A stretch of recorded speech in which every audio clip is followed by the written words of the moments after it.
Is backtesting counterproductive?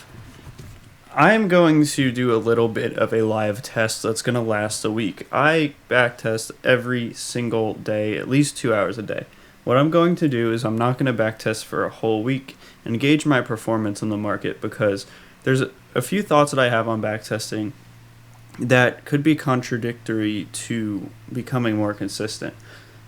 My first thought is if you go too far back, you might be going into different market conditions that if you get used to those from backtesting, they might conflict your trading in the present time. So, for example, I'm backtesting gold right now, and I'm about 6 months to a year back. And I notice it's completely different. I can't even get one winning trade.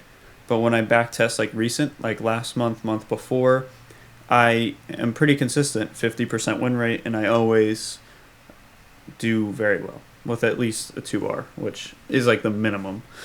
So I realize that the further I go back, sometimes it's harder, but then I've had some instances where I've done well further back.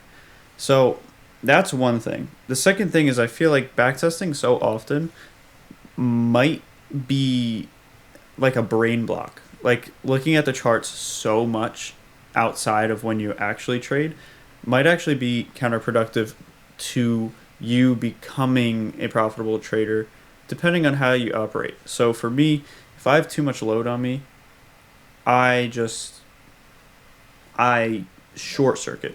Like I cannot look at a chart if I'm not feeling like looking at a chart.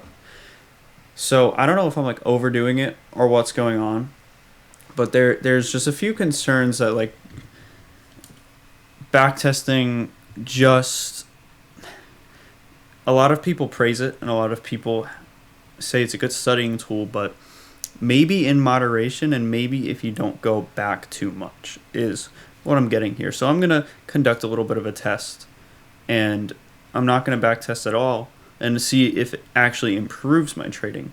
Now that I have my strategy down and I know exactly what I'm looking for, I don't need to like test it in the market now. I know what to look for. So I'll just implement what I've learned so far in the real market next week. It's Friday, so I'll hit you guys up next Friday probably, and we'll see from there. Let me know in the comments if you guys have any concerns about backtesting. Maybe you have the same concerns, and maybe you also want to do a little test. And remember, everybody's different too. I think in this journey that we're all along, we have to remember that we can't listen to advice that everybody says. If one mentor says that backtesting is like the best thing you could do and do it all day, maybe it might not be the best thing for you. So I think this journey is all about finding out yourself, how yourself operates, how you learn things, how you grasp things better. Hope this video could help you realize that maybe if, and I am in an altcoin that is pumping right now, by the way. Hopefully I could get a sell in soon here because I hate gambling. Besides the point, see you guys next week.